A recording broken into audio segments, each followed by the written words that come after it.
पवित्र श्रीमद् भागवत गीता, पवित्र चारों वेद, पवित्र कुरान शरीफ, पवित्र बाइबल, पवित्र गुरु ग्रंथ साहिब, पवित्र कबीर साहिब की वाणी में छुपे हुए गूढ़ रहस्य अर्थात तत्व को जानने के लिए कृपया अवश्य सुनिए जगत गुरु तत्वदर्शी संत रामपाल जी महाराज के मंगल प्रवचन। अब सिकंदर लोधी का जो रोग था वो नाश हो गया, खत्म, जैसे कभी था ही नहीं, छू मंत्र हो गया तुरंत।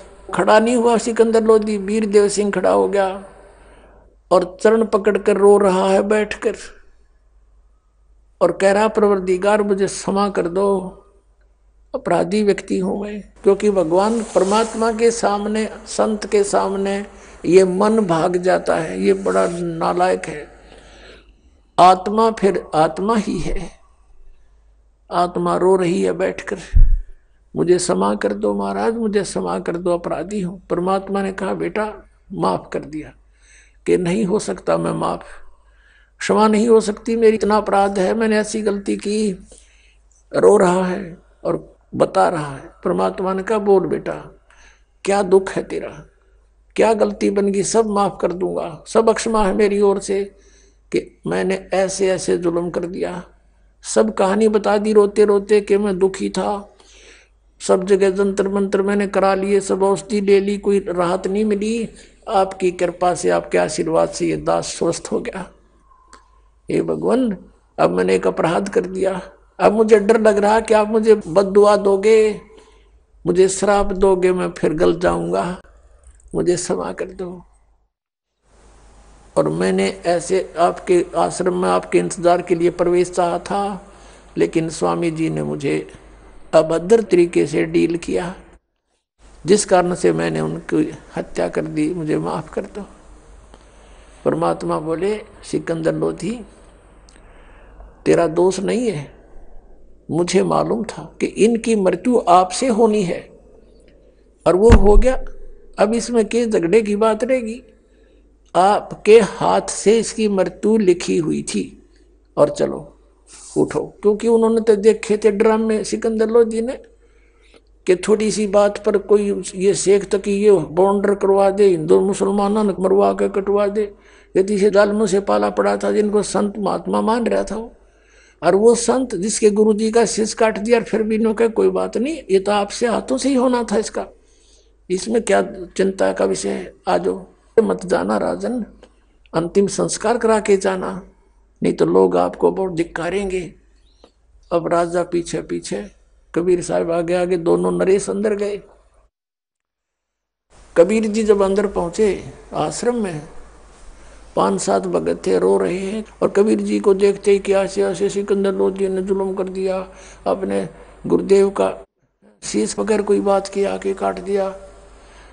अब इतने में सिकंदर लोधी पीछे पीछे आ गया, उसको देखकर वो चेले चपटे तो डर गए, अग्यू फिर आ गया भाई। तब परमात्मा ने कहा कि भाई बात सुनो, बात ने बढ़ाया नहीं करते, कौन किसने मारा है, ये इनका संस्कार था, इन्हीं के हाथों से इनकी मृत्यु थी, आप दिखा लो किसी ज्योतिषी से। स्वामी जी की आयु इबिस्ता आज्ञा नहीं थी, ये एंड था इनका। और हो गया आ गया, बात क्यों बढ़ाओ, कोई बात नहीं और शांत रहो। अब वो बात अभी बाहर फैली नहीं थी, नहीं तो आग लग जाती वहां पर कि मुसलमान ने हिंदू महात्मा काट दिया, दुनिया को गगन हो जाता, मुसलमान हिंदू का ऐसा बुरा नाश हो जाता। परमात्मा ने ऐसा छाला सा बैठा दिया वहां पर। अब मालिक ने सोचा यहाँ लड़के मरेंगे, हिंदू और मुसलमान, एक महात्मा के कारण लाखों मरेंगे आपस में कटकाई हुए। तब उस परमेश्वर ने दया आई, दंडोत प्रणाम की परमात्मा ने एक लीला करते हुए अपने गुरुदेव के, और कहा उठो महात्मा जी, आरती का समय हो गया है गुरुदेव, और देखो दिल्ली के बादशाह आए हैं आपके दर्शनार्थ, इनको आशीर्वाद दो, बहुत दूर से चल कर आए। अब यूं कहा ही था, वो धड़ अलग पड़ा था, शीश अलग पड़ा था, दोनों पर कपड़े डाल रखे थे और उधर से ब्लड बह रहा था, उस जमीन में फैला हुआ था। अब वो शीश वहां से उठा और रामानंद की धड़ पर लगा और रामानंद जी यूं बैठ गए। अब सामने फिर देखा सिकंदर लोधी के, उसके माथे पे फिर चौड़ी पड़ गई, क्योंकि स्वभाव जीव का फिर इतने में कबीर साहब बोल पड़े कि महाराज प्रणाम हो। उन्होंने देखा कि कुछ ये तो बात कुछ और है। तब अपना शव का जो निकला हुआ देखा वो मटेरियल शरीर का ब्लड, तब उसमें क्या था कि रामानंद जी के शरीर से एक धारा रक्त की निकली हुई थी, जमीन पर फैली थी, एक धारा दूध की। तब रामानंद जी नीचे देखा तो वो भूल गया विषय को और कहा कि हे परमात्मा, कबीर जी को परमात्मा कहते थे। भले ही परमेश्वर कबीर जी ने उनको आदेश दे दिया था कि आप मुझे एज ए तो ना पीपल ट्रीट करना, डिसिपल ट्रीट करना, मुझे शेष की तरह व्यवहार करना, नहीं तो बात बिगड़ जाएगी। कलयुग में आने वाले समय में लोग कहेंगे कबीर जी का कौन सा गुरु था, ये नकली गुरु, और फिर बर्बाद कर देंगे भक्तों को। तो इसी आधार से वो गुरु तो अवश्य बने हुए थे, लेकिन कबीर जी को परमात्मा शब्द से संबोधित किया करते थे। कहा कि परमात्मा ये मेरे शरीर से आधा दूध आधा रक्त कैसे निकला, या तो ब्लड निकले या दूध निकले, जब मैं पवित्र हो गया हूं तब परमात्मा कबीर जी ने कहा कि स्वामी जी पहले आप एक ब्राह्मण वर्ग से प्यार करते थे, अन्य जातियों से नफरत किया करते थे। वो तो आपने दया बख्श दी अपने बच्चों पर, जब से इस दास जुल्हाए को शरण में लिया है तो सभी जातियों को आप एक दृष्टि से देख रहे हो। अभी भी आप में कमजोरी है, आप मुसलमानों को दूसरा मानते हो, इनको नीच समझते हो, आपके मन में नफरत की आग अब भी जल रही है, जिस कारण से आप अभी 50-50 हुए हो। अब 50% अब भी आप मलिन हो, जिस कारण से अभी रक्त शेष रह रहा आपके अंदर। हम एक पिता की संतान हो, सतलोक से आए हो तुम सब मेरे बच्चे। 1.5-2 घंटा तक परमात्मा ने प्रवचन किया वहां पर।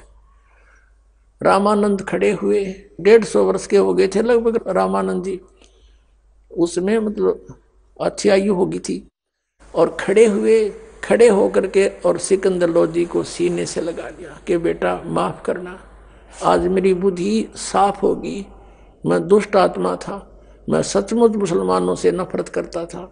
आज इस परमात्मा ने, ये अल्लाह आए हैं, ये खुदा है खुद, इसने आज मेरी वह कमजोरी भी निकाल दी, यह दुष्टता भी आज एंड कर दिया। ये सारी लीला लगता है इन्हीं की थी। अब कहते हैं संत ना होते जगत में तो जड़ मरता संसार। अगर वो परमात्मा वहां उस रामानंद की आयु ना बढ़ाते, वो तो मरना ही था, काल ने नाश कराना ही था, तो वहां हिंदू और मुसलमानों की आग लग जानी थी, कई हजार व्यक्ति मर जाते। उस आग को बुझाया, रामानंद जी की आयु बढ़ाई कि भक्ति कर महात्मा डट के तू। अब इस दृश्य को देखकर सिकंदर लोधी गदगद हो गया। अपना रोग नाश और अपने हाथ से काटे हुए को जीवित कर दिया। तो उसने कहा आप अल्लाह हो, आप खुदा हो, आप पूर्ण परमात्मा हो, अल्लाहू अकबर आप ही हो। बड़ा गदगद हो गया और उसको मत्था टेक के दंडवत प्रणाम किया। तब परमात्मा से सिकंदर लोधी ने कहा कि आप मेरे साथ एक बार दिल्ली चलो। अब परमेश्वर ने कहा भाई दिल्ली में यूं नहीं चलूं तेरे साथ, पहले तू मेरा शिष्य बन। हम बगैर उपदेशी के घर नहीं जाते। तो सिकंदर लोधी ने कहा कि जी बोलो जो कहोगे, मैं आपका शिष्य हूं, आपने तो मुझे जीवन दान दिया है। परमात्मा ने कहा कि उपदेश ले, मैं मंत्र जाप दूंगा वो करना, और पूजा नहीं करेगा, मांस नहीं खाएगा। कि ठीक है महाराज, जैसे आपका हुक्म होगा। कोई भी शराब मांस बीड़ी तंबाकू नहीं प्रयोग करेगा, कच्छा भी, और उपासना नहीं करेगा। मैं जो मंत्र दूंगा वही करना होगा, जी ऐसा ही करूंगा। और आपके शासन में जीव हत्या बंद करवा दे, जैसे गायें कटती हैं, बकरे मुर्गे काटे जाते हैं, इनको बंद करवा दे। अब सिकंदर लोधी ने कहा प्रभु ये तो मेरे बस की बात नहीं, बाकी कोशिश करके देख लूंगा, बाकी जैसे आपका आज्ञा है कि मैं नहीं खाऊंगा। परमात्मा बोला चल भाई ठीक है, बड़ी मर्यादा में रहना, मैं तेरे साथ दिल्ली चलूंगा। सिकंदर लोधी ने ये सोचा था, इतना निर्मल वचन बोलते हैं ये, वहाँ हिंदू और मुसलमानों के रोज झगड़े रहते हैं, और महात्मा को ले जाऊंगा, इनका सत्संग करवाऊंगा और इनके वचनों से सब एक हो जाएंगे, आपसी दंगे मिटेंगे। ये सोचकर उन्होंने हमको दिल्ली आने का निमंत्रण किया और मेरे साथ चलो भगवान। परमात्मा ने स्वीकार किया। क्या चलेंगे, क्यों, वहां भी कई कांटे ही काटने थे। अब सिकंदर लोधी वापस आ गए वीरदेव सिंह के रेस्ट हाउस में, जहां पर राजा लोगों के लिए अलग से बनाया होता था एक स्थान। तो वहां जाकर के अपने पीर से कहा, शेख तकी से कहा था, इस खुशी में क्यों राजी होगा, बड़ा खुश हो गया कि अब तेरे राजा का दुख दूर हो गया। उसने जाके बताया कि पूर्ण संत आए हुए हैं, अल्लाह का रूप आए हैं, पूर्ण खुदा उतरे हुए हैं, और बताया कि मेरे जलन का रोग उनके आशीर्वाद से ठीक हो गया पीर जी। और मैंने ऐसे ऐसे, उन्होंने अपशब्द बोल दिए थे मुसलमानों के बारे में, रामानंद जी ने, मैंने उनकी गर्दन काट दी थी और कबीर जी ने वो भी जीवित कर दी। ये तो अल्लाह आए हुए हैं। अब उस शेख तकी का तो आग लगी तन मन में। उसने सोचा कि अब ये सिकंदर लोधी कबीर जी को सिर पे रखेगा और तेरी यहां वैल्यू नहीं रहेगी। और दो फकीर और दो वजीर हमेशा ईर्ष्या में ही जला करते हैं। अब उसने सोचा कि तेरी वैल्यू कम होगी और राजा तो इब उसको सिर पे रखेगा। अब उसने सोची कि इसकी कोई ना कोई ऐसी विधि बनाऊं जिससे सिकंदर लोधी के हृदय में कबीर जी का स्थान ना रहे। कबीर जी से ईर्ष्या करते हुए उसको नीचा दिखाने के लिए, सिकंदर लोधी की नजरों में गिराने के लिए कुछ उपाय सोचने लगा। सुबह सुबह फिर कबीर परमात्मा जी वहां आ गए रेस्ट हाउस में उनके आमंत्रण पे। तो वहां शेख तकी की अब और कबीर जी की वार्ता करवा दी। किसने? वीरदेव सिंह बघेल ने। हिंदू भी बैठ गए, मुसलमान भी बैठ गए, 200 200 300 मौजिद से, और कहा कि शेख तकी जी आप भी विद्वान हैं, परमात्मा कबीर जी भी, ये भी बहुत अच्छे ज्ञान देते हैं, आप दोनों अपने प्रश्नोत्तरी करके कुछ डिस्कशन करो हमारे सामने। तब कबीर परमात्मा ने बहुत से प्रश्न किए। शेख तकी के पास कोई जवाब नहीं था। वो और हताश समझ गया अपने आप को, और हीन समझ गया, जिस कारण से उसने प्रतिशोध लेने के लिए कुछ योजना बनाई। कबीर साहब को लेकर के हाथी पर बैठाकर अपने ही अंबारी में, जिस पर राजा बैठा था, कबीर जी को भी उसमें बैठा दिया, आप भी उसी में। नहीं, राजा के अतिरिक्त उसमें कोई नहीं बैठ सकता। इतना सत्कार दिया सिकंदर लोधी ने, क्योंकि सामने देखा उसका जीवन नरक था, वो एकदम स्वर्ग बना दिया। और उनके सामने एक मुर्दा जीवित कर दिया, कत्लेआम कर दिया था, वो जीवित कर दिया। सेना आ रही है, साथ में हजारों की संख्या में घुड़सवार हैं, राजा हाथी पर बैठा है। वापसी पर चल पड़े। रास्ते में एक दरिया का किनारा देख करके रात्रि काटने के लिए वहां खाना पीना नहाना धोना सुविधा देख करके उसके ऊपर वहां स्टे कर लिया रात का। उधर से शेख तकी का टेंट अलग लगवाता था सिकंदर लोधी के, मेरा धार्मिक गुरु है, यो नारी उसकी सेवा करवाता था।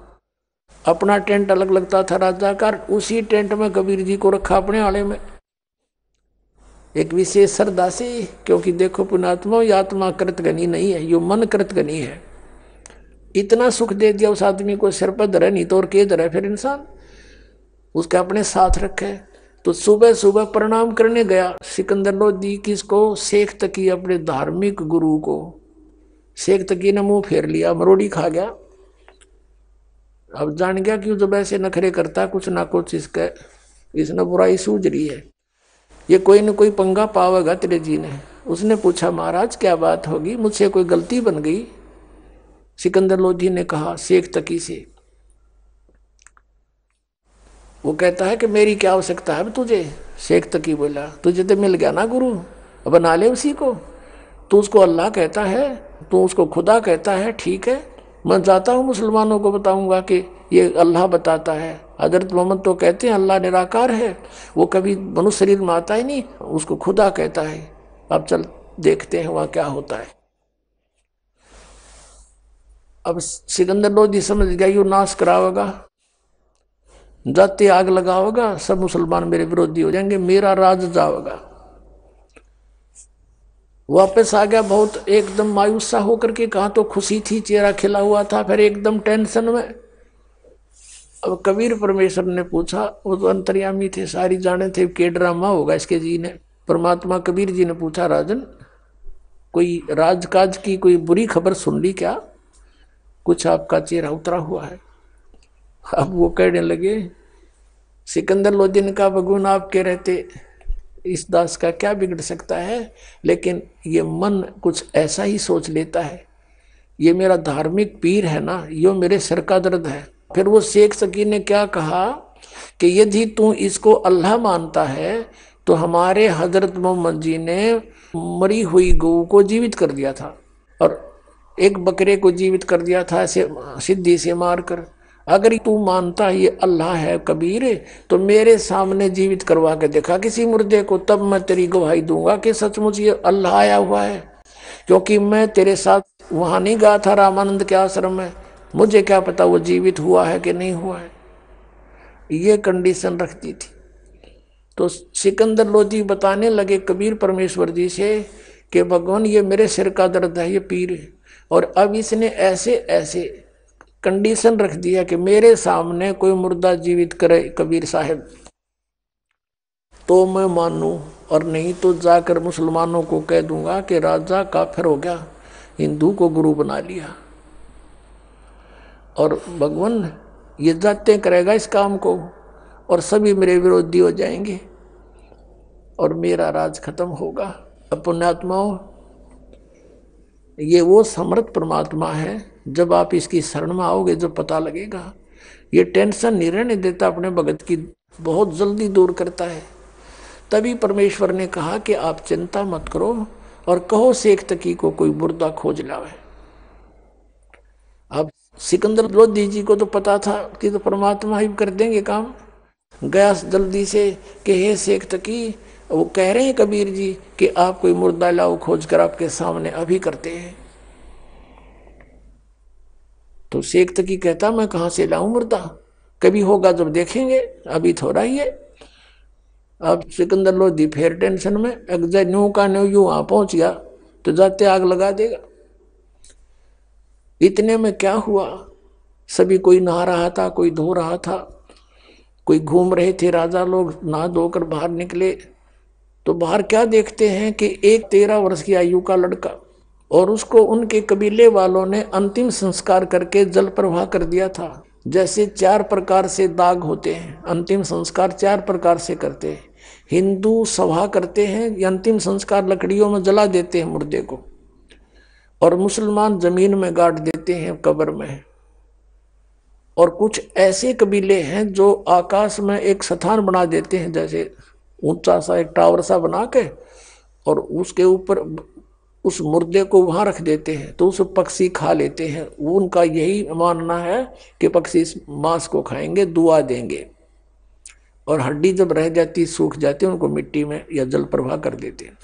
और कुछ ऐसा करते हैं कबीले के उस शव को जल प्रवाह कर देते हैं अच्छे तरीके से, नीचे एक फ्लोटिंग सा बना करके घास फूस का बेड़ा सा, और उसके ऊपर लटा करके दीपक जलाकर घी का और कपड़ा उड़ा करके, कपड़े सारे पहना करके और जल प्रवाह कर देते हैं कि मछलियां जीव जंतु जल के इनको खाएंगे, इसके मांस को दुआ देंगे। ऐसे दरिया में बहा दिया था। वो शाम का बहा हुआ बच्चा चलता चलता सुबह सुबह वहां पहुंच गया जहां वो समस्या खड़ी थी। ये खेल मालिक के। तभी कहा किसी ने कि वो आ गया मुर्दा, वो आ गया मुर्दा, जल में आ जाता है ऐसे। तो एकदम सब बाहर निकले, शेख तकी भी आ गया, कबीर साहब भी खड़े हो गए, हजारों की संख्या में सैनिक जो साथ थे बॉडीगार्ड वो भी आगे काम छोड़ छोड़ के कुछ सेवा कर रहे थे, घोड़े गाड़ा न पानी प्याओ थे, वापस आ गए, वहां खड़े हो गए, इकट्ठे हो गए। तब कबीर परमात्मा ने कहा शेख तकी तू कर जंतर मंत्र कहीं, फिर बाद में कह मैं भी कर देता इसको। तो अब शेख तो की लगा फू फर फर करने, इतने वो मुर्दा जा चुका 500-600 फुट दूर डाउन स्ट्रीम में बहता हुआ। तब कहता शेख तकी कि कबीर तो अपने सिर से बला टाला था, मैं लगा दिया इसमें। मुर्दे कभी जीवित होते हैं, वो तो कभी कयामत आएगी जब की बात है। तब कबीर परमेश्वर ने हाथ से इशारा किया ऐसे, उसी समय वो मुर्दा जो शव चला गया था काफी दूर वापस चल पड़ा, जैसे इंजन वाली नौका चलती है अप स्ट्रीम में, और ऐसे आ गया, वहां आके रुक गया। और परमात्मा ने कहा, हे आत्मा जहां भी तू चली गई है इस शरीर को त्याग कर वापस आ जा, इस शरीर में प्रवेश कर कबीर हुक्म से और बाहर आ जा। इतने में बच्चे का शरीर ऐसे ऐसे फड़फड़ करने लगा और एकदम बच्चा बैठा उठा और बाहर आकर के कबीर परमेश्वर को दंडवत प्रणाम किया। बोलो सतगुरुदेव।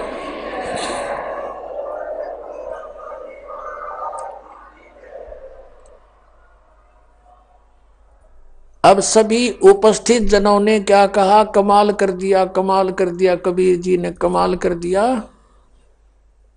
उस 12-13 वर्ष के बच्चे का नाम परमेश्वर ने कमाल रख लिया और उसके कोई ठिकाना कोई जाना नहीं था, उसको अपने बच्चे के रूप में अपने साथ रख लिया। अब वहां से चलकर आगे शेख तकी की तो मां मर गई। उसने सोचा चाह था नीचा दिखाना, इसका तो और आदर बढ़ गया। आते ही उसने वही काम किया, मुसलमानों को बहलाया फुसलाया कि ये तो एक काफिर का गुरु बन गया है, ऐसा कर दिया है, ये झूठ बोलता है, मैंने मुर्दे जिंदे कर देता है, ये झूठ बोला है। अब इसकी परीक्षा लेंगे कबीर की। मुसलमानों बोलो तुम्हारी क्या राय है। सब खड़े हो गए, हाँ जैसे तू कहेगा शेख तकी हम तेरे साथ हैं। कि इसकी परीक्षा लेंगे, सरसों के तेल को उबाल कर इसके अंदर इसको डालेंगे, भगवान होगा तो बच जाएगा और काफिर है तो मर जाएगा। सब ने कहा ठीक है ठीक है। हजारों की संख्या में सिकंदर लोधी के रेजिडेंस पर आ गए और देखा वहां पहरेदारों ने आके कहा कि राजन हजारों की संख्या में जनता आई है, पता नहीं क्या डिमांड है। सिकंदर लोधी ने कहा कि बुलाओ, 2-4 को अंदर बुला लो। शेख तकी सब तो आ गए और 10-15 और साथ में दो मौजूद व्यक्ति थे, इंपोर्टेंट से वीआईपी, सब अंदर चले गए। सिकंदर ने पूछा क्या समस्या है आपकी, कि आपके साथ एक काफिर रह रहा है, आप उसको अल्लाह का अवतार मानते हो, हम उसकी परीक्षा लेंगे, उबलते हुए तेल के कढ़ाई में उसको डालेंगे, अगर वो जीवित रहा तो मान लेंगे ये अल्लाह है। शेख तकी ने सोचा था ये मर जाएगा कटे टंटा, सदा का सुख होगा तुझे, और राक्षस वर्ती में था वो व्यक्ति। अब सिकंदर लोधी फिर समस्या में आ गया, कहने लगा तुम बैठो। कबीर साहब को अपने ही मकान में रखा हुआ था अलग से कमरे में अच्छे आदर से, वहां गए, अपनी समस्या बताई कि प्रभु इसने एक बखेड़ा और शुरू कर दिया और मैं कैसे अपने मालिक को उबलते तेल की कढ़ाई में डाल सकता हूं, एक तरफ मेरी रोजी रोटी एक तरफ आप हो। तब उस परमात्मा ने कहा कि उनको कह दे भाई इन्होंने तो मुझे मारना है, मार लेंगे, इनको कह दे बेटा चिंता ना कर और करो अपना काम, कोई बात नहीं, उबालो एक कढ़ाई, मंगा लो तेल। अब सिकंदर लोधी को विश्वास था कि कुछ नहीं होगा इनके, क्योंकि उनको 1-2 ऐसी चमत्कार देख लिए थे। फिर भी मन सोच रहा था कि बने तकी गलत, जय गुरु जी मर गए थे, लेकिन मजबूर था, पब्लिक के सामने राजा के कोई पैर नहीं होते। तो उसी समय वो शेख तकी से कहा कि आप कर लो जी, जैसे करना है। हाँ भर ली, उन्होंने कहा हामी दे दी, यस कर दिया कबीर जी ने, ले लो परीक्षा। अब क्या करा, शेख तकी ने अपने कहा कि तुम बड़ी सी कढ़ाई लाओ और नीचे बड़ा चूल्हा बनाओ और लकड़ कती मोटे मोटे घेर को उबाल दो तेल। ऐसा उबाल दिया जैसे चाय उबला करे तेल सरसों का। और कबीर जी से कहा कि लाओ पकड़ के। और उस दृश्य को देखने के लिए कई हजारों की संख्या में नागरिक आगे अगले दिन का समय रख दिया था। अब क्या डालो पकड़ के कबीर जी को। शेख तकी कहता है, परमात्मा कहते हैं यह सेवा मैं आप कर लूंगा अपनी, तुम मत करो। वहां से चलकर परमात्मा और कढ़ाई में प्रवेश करके बैठ गए। कढ़ाई के अंदर इतने हैं, शीश गर्दन से ऊपर ऊपर बाहर हैं और आराम से बैठे यूं। अब शेख तकीनत ने सोचा था कढ़ाई में पड़े रीन का काम बना, तेरे जीसा आ जाएगा, आनंद होगा। अब वो देख रहा है कि इसका कुछ नहीं हो रहा, तो आराम से बैठा है। तो क्या कहता है कि राजन ये जादू जंत्र जानता है, इसने तेल की तासीर ठंडी कर रखी है, गर्म नहीं है, वैसे उबलता नजर आ रहा है। अब सिकंदर लोधी ने सोचा कि ला चेक करता हूं, उंगली डालने की चेष्टा करने लगा तो परमात्मा बोले कि राजन इस मूर्ख के कहे इसमें हाथ मत दे दिए, इसकी कोई फारेनहाइट का बिना बेरा कितनी डिग्री तो बाल रखे कसाईयों ने, उंगली नहीं रहेगी तेरी, इसमें डालना मत। लेकिन सिकंदर लोधी ने सोचा गुरुजी नहीं जले तेरी एक उंगली का के बिजली पड़ेगी। उसने नाटते नाटते उंगली दे ही दी, जितनी उंगली तेल में गई थी उतनी कटके वहीं खत्म हो गई, निशान नहीं पाया उसका, और बेहोश हो गया राजा, इतनी पीड़ा हुई इसको। अब देखा राजा बेहोश हो गया, इन मारेंगे ये, मर गया यू। कबीर परमात्मा बाहर आए तेल से निकलकर, और राजा को उन्होंने जैसे भी पानी के छींटे विटे लगा करके होश में लाए, वो फिर इतनी पीड़ा थी, फिर बेहोश हो गया। राजा ने इतनी पीड़ा कभी देखी नहीं थी। तो परमेश्वर कबीर जी ने पकड़ के उंगली पूरी कर दी, बोलो सतगुरुदेव की जय हो। और सिकंदर लोधी राजा एकदम सचेत हुआ। वहां देखने वाले हजारों की संख्या में लोगों ने परमात्मा कबीर जी की जय जयकार करी, उनसे उपदेश लिया, हिंदू और मुसलमान उनके शिष्य बन गए। शेख तकी के गढ़ों पानी पड़ गया। अब कहते हैं नीच व्यक्ति अपनी नीचता को त्यागता नहीं। कबीर परमेश्वर की वाणी है, राज तजना सहज है, सहज त्रिया का ने, और मान बढ़ाई ईर्षा दुर्लभ तजनाइए। अरे इनके तजे बिना भगवान मिले नहीं। भगत होकर के ऐसी ईर्षा करें तो कहते फिर परमात्मा निकट नहीं आता। अब उसने फिर क्या स्कीम बनाई कि भाई मुसलमानों यू जादू जंत्र जानता है, राजा लिया बैका, इसकी एक परीक्षा और लेते हैं। क्या? पहले कुएं होते थे 200 150 200 फुट गहरे, और उस गहरे कुएं में क्या होता है कि उसमें पानी नहीं होता, और उसमें एक ऐसा बन जाता है वो दरार सा, उसका पता नहीं तू कितना गहरा और अलग से होता है। उन्होंने स्कीम बनाई मुसलमानों ने मिलकर के कि भाई इसको गहरे कुएं में डाल के ऊपर तो छड़े कांटेदार झाड़ियां मट्टी कंकर भर देंगे उसको, हैं, और ये कहो कि अगर इसमें जीवित पा गया था मान लेंगे खुदा है। अब वो फिर 5-10 व्यक्ति मौजूद से गए और कहा हम एक परीक्षा और लेंगे। ये परमात्मा के सामने रखी गई अर्ज। परमात्मा ने कहा राजन इनको करने दो जो करेंगे, इन्होंने मुझे मारना है मार लेंगे, कोई बात नहीं। आज्ञा हुई। पकड़ के भगवान को कबीर जी को उठाकर गहरे कुएं में डाल दिया, पटक दिया। ऊपर से मंड के सारे हजारों की संख्या में जो उसके चेले चपटे थे शेख तकी के, कोई झाड़ी ला कर गिरा है, कोई उसमें माटी कांकर गोबर अड़ंगा सब कुछ ठोक दिया ऊपर ताई, और हाथ पैर मुंह धो गए। शेख तकी गया सिकंदर लोधी के पास के कर दिया काम तेरे उस अल्लाह का, दबा दिया मिट्टी में। अब सिकंदर लोधी थोड़ी सी देर पहले कमरे से आया था, प्रणाम करके बाहर ही निकला था, तभी वो आ गए थे। कहने लगे किसके विषय में बातें कर रहे हो? कि उस कबीर अल्लाह के बारे में, जिसको तू कबीर खुदा कह रहा था, उसको घेरे में डाल दिया, खत्म कर दिया। अब वो खत्म है। सिकंदर लोधी ने कहा किसके बारे में? वो बैठे कमरे में, आज दिखाऊं। अब जाकर देखा वो बैठे परमात्मा। बोलो सतगुरुदेव।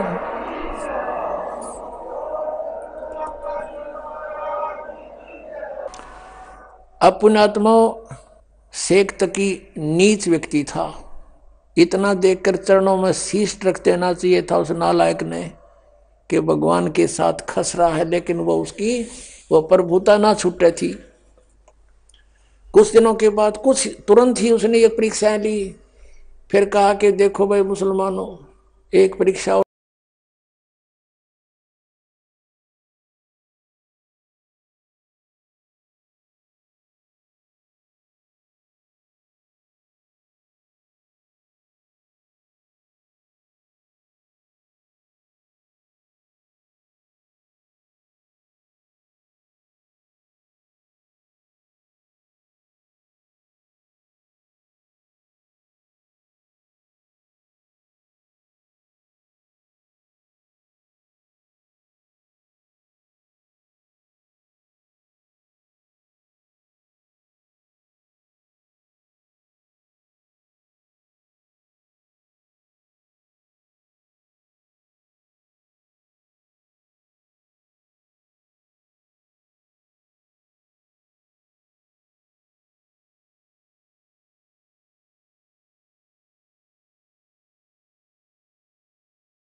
कब्र को फुड़वा दिया गया। परमेश्वर कबीर जी ने कहा कि शेख तकी अब तू कर ले अपने जंतर मंतर, कहीं फेर के मैं कर दूं और जिंदा जीवित कर देता। तो उपस्थित सभी व्यक्तियों ने कहा कि भगवान अगर इसके पास कोई शक्ति होती तो अपने बच्चे को कौन मरने देता, ये तो पहले ही कर लेता, ये इसके पास कुछ नहीं है, आप करके दिखाओ। तो परमेश्वर ने कहा कि हे शेख तकी की बेटी जीवित हो जा। लड़की जीवित नहीं हुई। फिर कहा कि शेख तकी की बेटी जीवित हो जा। लड़की जीवित नहीं हुई। शेख तकी ने नाचना कूदना भंगड़ा पाना शुरू कर दिया। देखा चोर की चोरी पकड़ी गई, देखा मुर्दे कभी जीवित होते हैं, झूठा है कपटी है। अपनी बेटी के जीवित ना होने का गम नहीं, कबीर साहब के हारने की खुशी मना रहा वो मूड। परमात्मा ने तीसरी बार फिर कहा, फिर भी नहीं हुई। वो तो परमात्मा लीला कर रहे थे, यू नाच कूद ले मूर्ख थोड़ी देर। फिर कहा कि हे जीवात्मा जहां भी है तू, कबीर हुक्म से वापस आ, प्रवेश कर इस लड़की के शव में और बाहर आ जा। तुरंत लड़की कंपन हुई। लड़की बाहर आकर प्रणाम किया। बोलो सतगुरुदेव।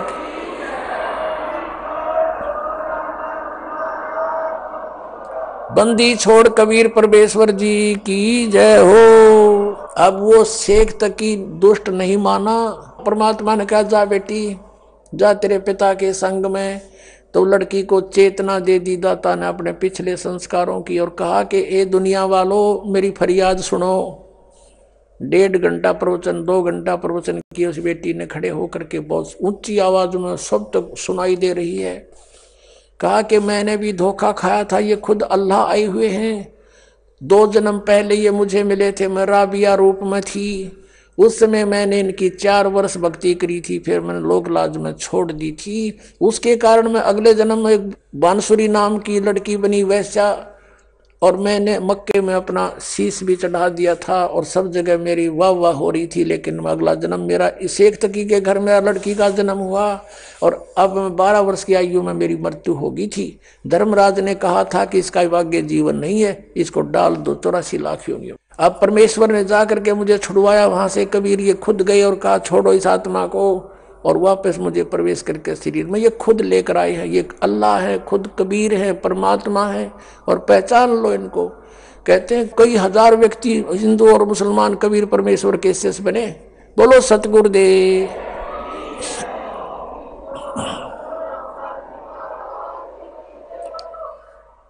और उस लड़की से कहा बेटी अब तू जा अपने पिता के साथ। लड़की ने कहा कि नहीं, इसका और मेरा संस्कार समाप्त हो चुका है पिता पुत्री वाला। अब मुझे असली बाप मिल गया, सब सृष्टि का मालिक मिल गया। अब मैं आपकी बेटी, आप मेरे पिता। सबने कहा कमाल कर दिया, कमाल कर दिया। लड़की का नाम कमाली रख दिया। अब पुण्यात्माओं, परमात्मा ने ये लीला इसलिए की थी क्योंकि वो भगवान थे, और साथ में इसलिए की थी कि ये नालायक मेरे बच्चे मुझे पहचान लें, आई एम गॉड। लेकिन उसमें चमत्कारों को देखकर 64 लाख शेष हो गए थे भगवान के। दुनिया को सुख दिया, उनको राहत दी और भक्ति से चार्ज किए। आप वही हो 64 लाख, फिर वहां से सब विमुख हो गए थे क्योंकि तुम्हें ज्ञान नहीं हो पाया कि Kabir is God in real God. चमत्कार तो भुलवा देते हैं कुछ दिन में लोग कि फलाना भी ऐसे करता था, साधु ने ऐसे कर दिया था, ऐसा ही ये है, भगवान नहीं है ये। इस तरह हम फेल हो गए थे। तो परमात्मा ये लीला करके गए थे कि अब पता लगेगा आई एम गॉड, क्योंकि सब सदग्रंथ बतावेंगे और परमात्मा जो लीला किया करता हुए वेद बतावेंगे, आंखों देखा संत बतावेंगे, मेरे बच्चे मुझे पहचान लेंगे। अब दास उस प्रश्न पर आता है जहां से शुरू किया था। अब ये लड़का 13 वर्ष का, लड़की जो मुर्दे जीवित किए थे, ये परमात्मा के 2 बच्चे थे। 2 मुंह बोले माता पिता थे। ये परिवार 5 सदस्यों का था, स्वयं परमेश्वर सहित। कपड़ा बुनते थे, जो भी कुछ आ जाता था अपना परिवार पोषण के लिए जो रख के, बाकी भंडारा भोजन सत्संग करते थे, वहां भंडारा करवा देते थे। अब शेख तकी ने देखा कि ये तो कहीं से भी बाज नहीं आ रहा है, इसने तो मुझे हर तरह से फिट्टे मुंह कर दिया। उधर से हिंदू गुरुओं को, ब्राह्मणों को भी परमात्मा धिक्कारा करते थे। कहते हैं वेद पढ़ने पर भेद ना जानो तुम बाचो पुराण 18, और जड़ को अंधे पत्ते खुआ में भूल गए सिरजनहारा। उनको भी कहा करते थे कि तुम गलत साधना करवा रहे हो, देवी देवताओं की पूजा पे इनको फंसा रहे हो, तुम पूर्ण परमात्मा से परिचित नहीं हो, इनका जीवन नाश करे हो। तो उधर से हिंदुओं के गुरु भी विरोधी, उधर से मुसलमानों के ये काजी मुल्ला भी विरोधी। इन सब ने मिलकर एक मीटिंग करी कि भाई वैसे तो यूं काबू आता नहीं, कोई जंतर मंत्र जाना है, ऐसी स्थिति में कर दो इसको कि ये भाग जा काशी छोड़ के। सब ने मिलकर चिट्ठी डाल दी सब जगह साधु संत फकीरों के पास, क्योंकि ये साधु संत आपको पता किसे हैं, एक एक का 20-20 30 चेले 100 चेले रखता था। और लिख दिया कि काशी में कबीर पुत्र नीरू जुलाहा और भंडारा करेगा, और जितने भी भोजन खाने आएंगे सबको असरफी देगा एक एक, और एक दोहर देगा। दोहर एक बहुत अच्छा कंबल समझो, उसमें दोहर को बहुत बड़े सेठ ही यूज किया करते थे, दोहर बोलते थे, कंबल टाइप होती थी। तो सब जगह चिट्ठी भेज दी। और ये लालची गुरु सब शिष्यों को साथ ले आए कि चलो, क्योंकि शेष रोटी खाओगे एक समय तो सबको एक एक असरफी मिलेगी मोहर सोने की, और साथ में एक दोहर मिलेगी, और गुरु जी के पास जमा होंगी, हम उनको बेचकर फिर अपना गुजारा करेंगे। इस दृष्टिकोण से सभी अपने शिष्यों को सब ले लेकर आगे 18 लाख व्यक्ति काशी में प्रवेश हो गए। सुबह सुबह रविदास जी जो कबीर परमेश्वर जी के अधिक साथ रहते थे, आदरणीय रविदास साहिब जी जो उनके घनिष्ठ शिष्य भी थे और बहुत निकट से रहते थे, सुबह सुबह गए घूमने को, देखा, पूछा भाई इतनी जनता कैसे आई है। सभी ने बताया कि तुम काशी वालों कौन सी दुनिया में फिर रहे हो, सभी पूछ रहे हो कहाँ से आए हो, किसके आए हो। अरे तुम्हें नहीं मालूम कि एक काशी में कबीर नाम का दुल्हा है और उसने हमें आमंत्रित किया है, 3 दिन का भंडारा है यहाँ पर। रविदास जी ने सोचा भी मेरे साथ तो कभी जिक्र हुआ नहीं, भगवान ने कोई जिक्र नहीं किया, ये क्या चक्कर है। रविदास जी ने पूछा कि भी क्या तुम्हारे पास कोई पत्र चिट्ठी गई है। कहा, सब ने दिखाई हुआ चिट्ठी कि देखो।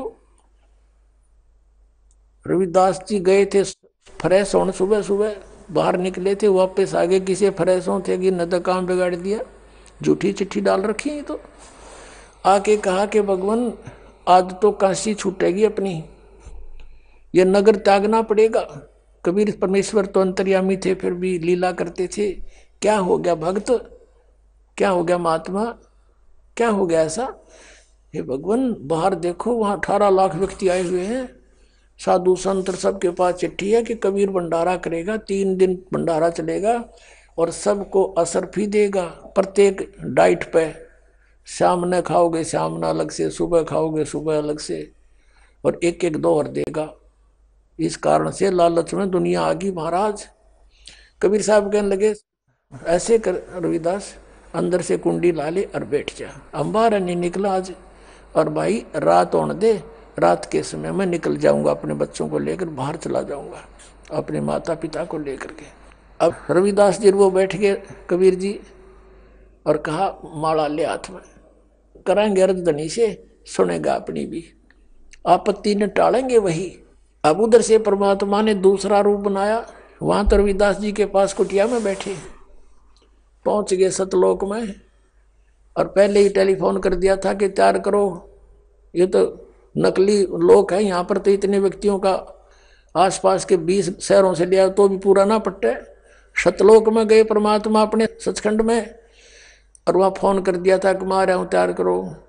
कहते हैं असंख्य बैलों के ऊपर सामान बना बनाया धर दिया, जलेबी लाडू कचौड़ी पकौड़ी दही बड़े और दोहर मोहर ठोक दी सब में।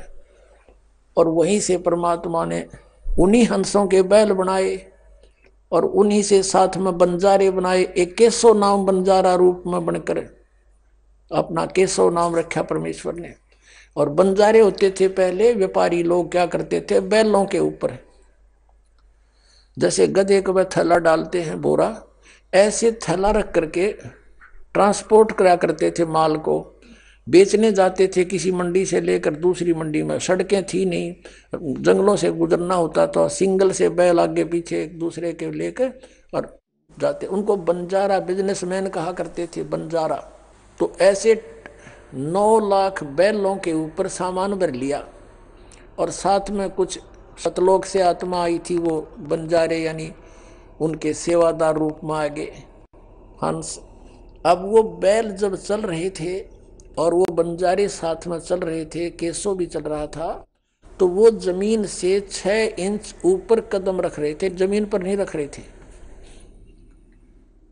लेकिन उस समय कौन देखा था उसने, सब ने जलेबी दिखे थी। अब परमात्मा ने टेंट लगवा दिए, केसो रूप में आकर के टेंट लगवा दिए, टेंटों में सारा सामान अनलोड करवा दिया। पाड़ की पाड़ पड़ी, पूरियों की तो जलेबियों की, लाडुओं की, कचौड़ियों की, और ताजे कति जैसे अभी निकल कर आए हो। अब क्या होता है,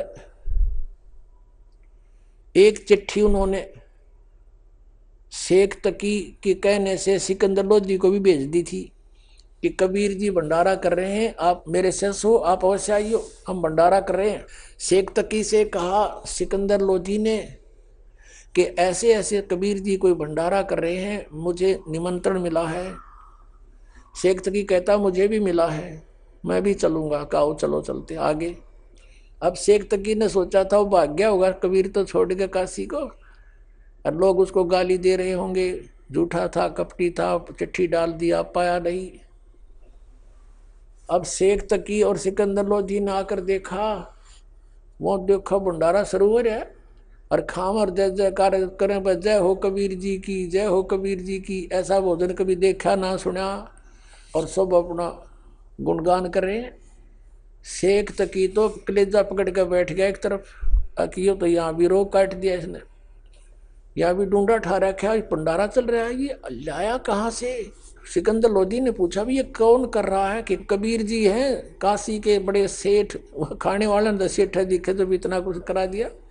किसी ने पूछा कि कबीर जी कहाँ के, हमने कबीर जी का पता नहीं, उनका एक नौकर है इसमें टेंट में, अपना दूसरा रूप बना के केशव बंजारे के रूप में बैठे। सिकंदर लोधी ने वहाँ का गए और प्रणाम हुआ और पूछा भगवान कहाँ पर हैं, आप क्या नाती हो, उसके नाते में क्या लगते हो। केशव रूप में विराजमान परमात्मा ने कहा कि वो मेरा पगड़ी बदल यार है, मेरा फ्रेंड है, मेरा मित्र है, और मेरे पास एक पत्र गया था उनका कि एक छोटा सा भंडारा करना है और कुछ सामान लेते आइएगा। तो मैं उनका मित्र हूँ, मैं बिजनेसमैन हूँ, बंजारा हूँ, और ये सामान मैं उनके आदेश से लेकर आया हूँ, और ये भंडारा इसलिए चल रहा है। अब शेख तकी तनु का एक छोटे से भंडारे का सामान है, तो 18 लाख आदमी एट ए टाइम एक बार खा रहे हैं, और एक एक को 2 हर असर पी दी जा रही है सोने की एक, जैसे एक असरफी 10 ग्राम की 1 तोले की होती थी, आज 1 तोला लगभग मेरे ख्याल में 30,000 का हो रहा होगा। और एक वो 2 औरतें आज मेरे ख्याल में 10,000 मना मिल रहा है, इस टाइप का कंबल था। और वो एक एक प्रत्येक भोजन पर डाइट पर दे रहे हैं। शेख तकी तो बैठ गया कोने में जाके एक तरफ, देखा नहीं गया उस पर। अब सिकंदर लोधी ने पूछा कि कहाँ है भगवान, मैं उनके दर्शन करना चाहता हूँ, वो क्यों नहीं आए यहाँ पर। केशव रूप में परमात्मा कहते हैं उनका दास जो बैठा है, उनको क्या आवश्यकता आने की, आ जाएंगे जब उनका दिल करेगा, वो तो शहंशाह है, मालिक है।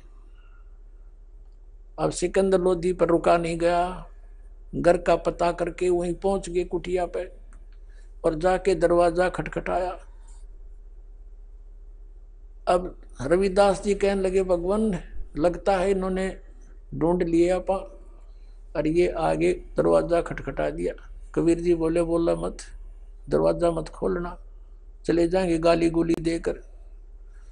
तब आवाज आई सिकंदर लोधी की कि हे परवरदिगार दरवाजा खोलियो, आपका दास सिकंदर आया है दिल्ली से, आपके दर्शन करना चाहता है।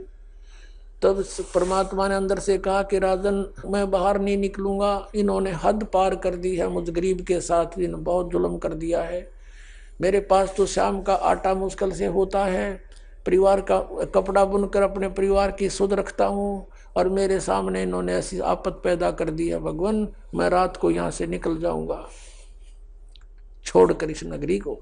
अब सिकंदर लोधी कहता है कि परवरदिगार, दास ने पहचान लिया है आपको, आप किसी और को बहका सकते हो, एक बार दरवाजा खोलो प्रभु, आपके दर्शन तो कर लो। आप देखिए वहाँ चल के भंडारा आपने रंग ला रखे हैं, सभी आपकी जय जयकार कर रहे हैं, आपके दर्शनों के लिए उतावले हो रहे हैं कि कौन है वो परमेश्वर, कौन है वो महान आत्मा जिसने इतना अच्छा भोजन प्रबंध कर रखा है। तब परमेश्वर ने कहा, रविदास खोल दे भाई। दरवाजा खोल दिया गया। सिकंदर लोधी ने मुकुट समेत दंडवत प्रणाम किया और कहा, परवरदिगार, मुझ दास के साथ एक बार चलो, हाथी पर बैठकर दर्शन दो पुण्यात्माओं को जो आपकी इंतजार कर रहे हैं, खाना खा रहे हैं, जय जयकार आपकी हो रही है पूरे शहर के अंदर। तब कबीर परमात्मा बाहर निकले, रविदास जी से कहा कि आप चलेंगे भक्त। जो ही कबीर परमेश्वर जी बाहर आए कुटिया से, आसमान से फूलों की वर्षा होने लगी। बोलो कबीर परमेश्वर जी की जय हो। सिकंदर लोधी ने क्या किया, हाथी साथ लेकर गया था। वहां पर हाथी के जो कैबिन होती थी ऊपर, उसको अंबारी बोलते थे, उसके चारों गेट खोल दिए, ऊपर को रख दिए उसके खिड़के छत पर। कबीर जी को बैठा लिया साथ में। रविदास जी चौर कर रहे थे कबीर परमेश्वर पर।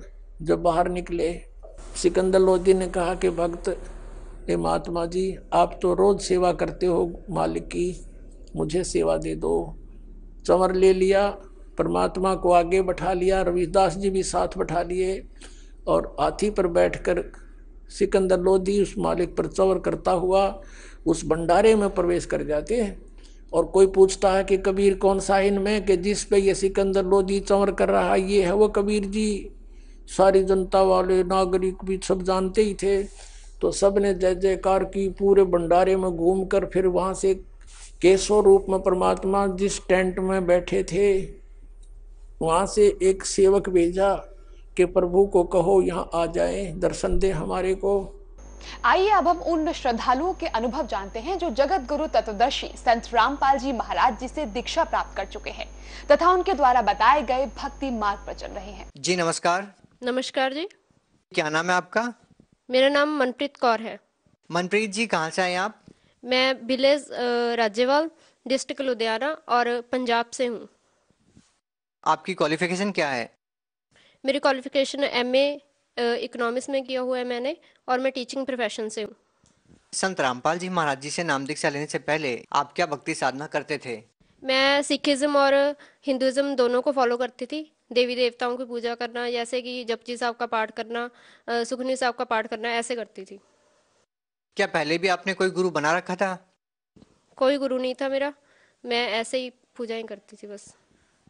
मनप्रीत जी, आपने बताया कि पहले आप हिंदुइज्म और सिखिज्म दोनों को फॉलो करते थे आप, और आप जपजी साहिब जी का पाठ भी करते थे। फिर उसके बाद आपके जीवन में ऐसा क्या हुआ कि उन सब साधनाओं को छोड़कर आप संत रामपाल जी महाराज जी की शरण में आए? सर, सबसे पहले मेरे पापा ने नाम लिया था। उनको जैसे वो मतलब खाना वगैरह खाते थे तो उनको उल्टी हो जाती थी, और उनका जो वेट था वो लॉस हो रहा था, ये नहीं पता चल रहा था कि उनको बीमारी क्या है। और उसके बाद उन्होंने जब संत रामपाल जी का नाम लिया, उनका ज्ञान सुना, तो मुझे भी लगा कि इस संत में कोई बात है, जो इतने टाइम से पापा बीमार थे और वो ठीक होने लगे हैं। तो मैंने भी ज्ञान शुरू किया सुनना। तो मुझे उनके बारे में जैसे पता चला कि सिखिज्म में जैसे जपजी साहब का पाठ करते हैं, जहाँ मतलब गुरु नानक देव जी के बारे में मुझे पता चला, जैसे गुरुजी बताते हैं, उनकी जो रचनाएं हैं वो खोल खोल के बताते हैं कि कहाँ पे क्या लिखा है। तो देवी देवताओं के बारे में भी मुझे पता चला। हिंदुइज्म में जैसे मैं थी, सिखिज्म हिंदुइज्म दोनों को फॉलो करती थी। जैसे कि मैंने ज्ञान को कंपेयर किया, मुझे लगा कि मुझे संत रामपाल जी से नाम दीक्षा लेनी चाहिए, तो उसके बाद मैंने नाम दीक्षा ली। बहन जी, जैसे कि आपने बताया कि आप MA इकोनॉमिक्स है, और आपने बताया कि आपने सिखिज्म को भी अच्छे से फॉलो किया और हिंदुइज्म को भी, आप दोनों प्रकार की पूजा की विधि से अच्छी तरीके से वाकिफ हैं। लेकिन हम सिखिज्म में भी देखते हैं कि बहुत सारे ऐसे लोग हैं जो अलग प्रकार की भक्ति करते हैं और हिंदू देवी देवताओं की भी पूजा करते हैं। तो आपको क्या लगता है कि उनके ज्ञान में और संत रामपाल जी महाराज जी के ज्ञान में क्या अंतर है? सर, जो संत रामपाल जी बताते हैं वो सब जो होली हमारी बुक्स हैं उनमें से बताते हैं कि हमें कौन सी साधना करनी चाहिए, कैसे करनी चाहिए।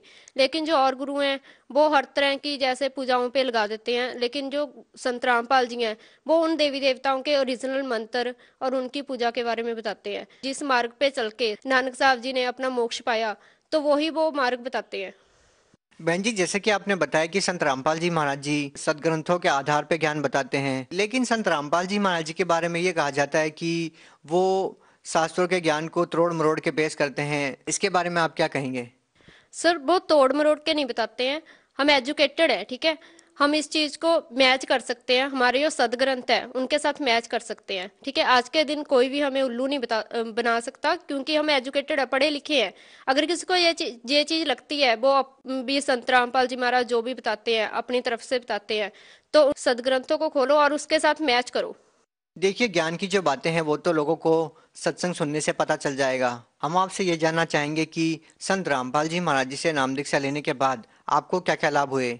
सर मुझे हर तरह के लाभ हुए, जैसे कि आर्थिक, शारीरिक, मानसिक, हर तरह के लाभ हुए। सबसे पहले मेरे जैसे कि मैंने पहले भी बताया है कि मेरे पापा जो थे उनको उल्टी आती थी खाना खाने के बाद, और उनका जो कुछ नहीं पता चल रहा था कि उनको कौन सा रोग है, उनका वेट लॉस क्यों हो रहा है।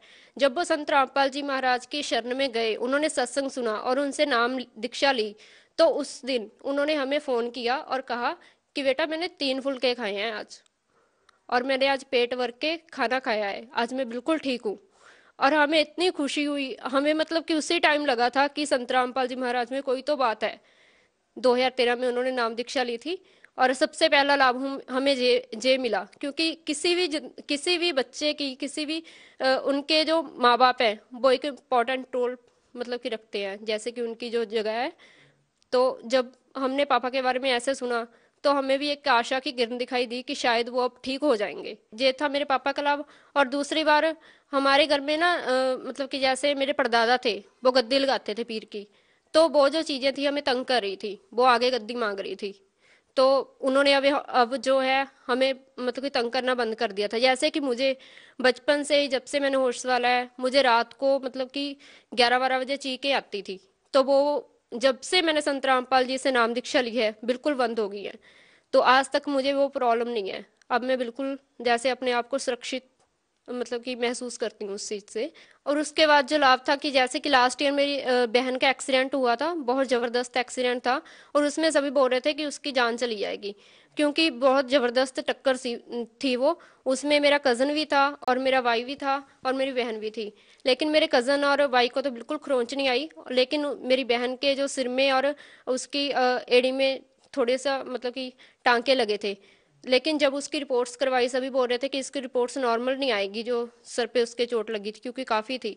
तो लेकिन वो रिपोर्ट्स भी नॉर्मल आई, और बहुत जल्दी उसने रिकवरी मतलब कि उस कर ली इस चीज़ से। और उसने बाद में बताया कि मेरे पास संत रामपाल जी महाराज खड़े थे, मुझे ऐसे लगा जैसे उन्होंने मेरी रक्षा की हो। और उसके बाद जो थे उसके बाद जैसे कुछ महीने पहले मेरे प्लेटलेट्स घट गए थे, लेकिन फिर भी मैं कंटिन्यू जॉब पे भी जा रही थी, मेरी एक भी छुट्टी नहीं हुई, लेकिन वो बहुत ही जल्दी उस चीज़ की भी रिकवरी हुई।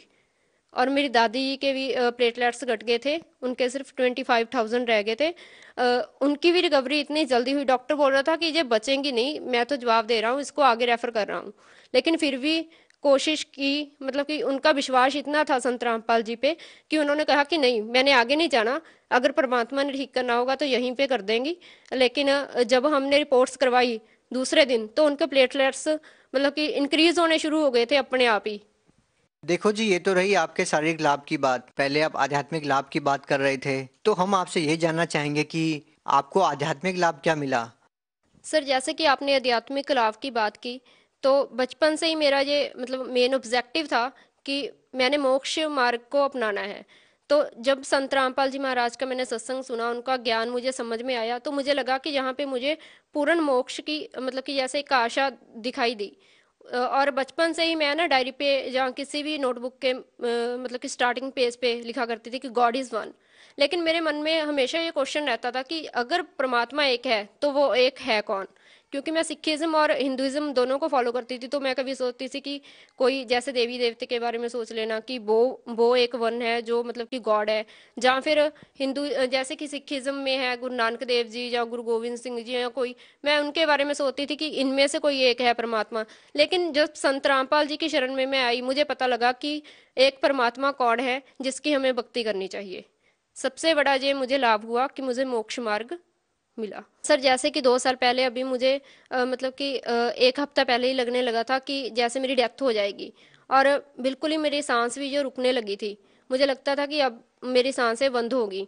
लेकिन मैंने घर वालों को, अपने फैमिली मेम्बर्स को इसलिए नहीं बताया क्योंकि वो और भी टेंशन में थे पहले ही। तो मैंने सोचा कि वो और भी टेंशन में आ जाएंगे अगर मैंने उनको ये बात बताई। धीरे धीरे क्या हुआ, एक दिन मैं स्कूल से आई, मैंने अपना लंच किया और मैं सो गई। तो जैसे ही मैं सोई, मुझे जैसे कि सपने में किसी चीज़ ने ऐसे लगा कि बहुत तेज़ी से मुझे ऊपर लेके जा रही है, और जो नीचे की दुनिया मुझे ऐसे लग रही थी जैसे कि कीड़ी हूँ। और जैसे कि मैं ऊपर जा रही थी कोई चीज़ें मुझे लेकर, इस चीज़ को कोई चाहे बिलीव करे चाहे ना करे, मैं बता रही हूँ आपको।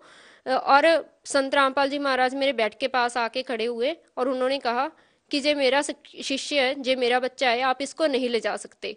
और उसी टाइम मैं इतना रो रही थी सपने में, और मैंने गुरु जी को, संत रामपाल जी को दंडौत भी किया, उन्होंने मुझे आशीर्वाद दिया। और जब मैं इस चीज़ से मेरी जाग खुली तो मुझे लगा कि जैसे कि मेरे जो बॉडी पार्ट्स हैं बिल्कुल ही काम करना बंद कर गए हैं। और मेरे मम्मा ने मुझको उठाया, कह रहे कि उठिया, तो ट्यूशन नहीं पढ़ानी तूने आज। तो जब मैं उठी बिल्कुल ही मेरे से हिला नहीं जा रहा था, 10 मिनट तक तो मुझे पता नहीं चला कि मैं कहाँ पे पड़ी हूँ। तो इस बात से मैं ये कह सकती हूँ कि वो मेरे लिए एक जीवन दान था।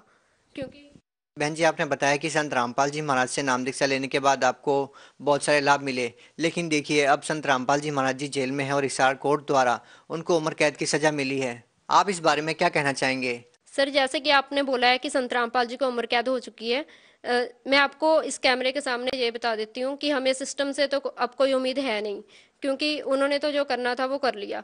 लेकिन अब हम ये बोल रहे हैं कि अब जो सच्चाई है वो उभर के सभी के सामने आ रही है, इसलिए तो सभी संत रामपाल जी से जुड़ते जा रहे हैं। सबको सच्चाई का पता है, सबको मतलब पता चल रहा है कि क्या सच था क्या झूठ था। अब धीरे धीरे आप देखना ऐसा होगा कि संत रामपाल जी महाराज बाइज्जत बरी होकर बाहर आएंगे और जनता जागेगी, जागरूक होगी, और हमारी सरकार से ये पूछा करेगी आपने इतने महान संत को क्यों अंदर डाल रखा था, और इतना जो अनमोल ज्ञान है वो उभर के आ रहा है और आपने वो दबाया क्यों? क्योंकि संत रामपाल जी महाराज जो ज्ञान देते हैं बिल्कुल ही मतलब कि जो सभी शास्त्रों के अनुकूल है, इससे सभी की भलाई होगी। बहन जी, आप भगत समाज को क्या संदेश देना चाहेंगे? सर मैं समाज को ये संदेश देना चाहूंगी कि संत रामपाल जी महाराज की शरण में आओ और अपना कल्याण कराओ। जी धन्यवाद। Thank you sir.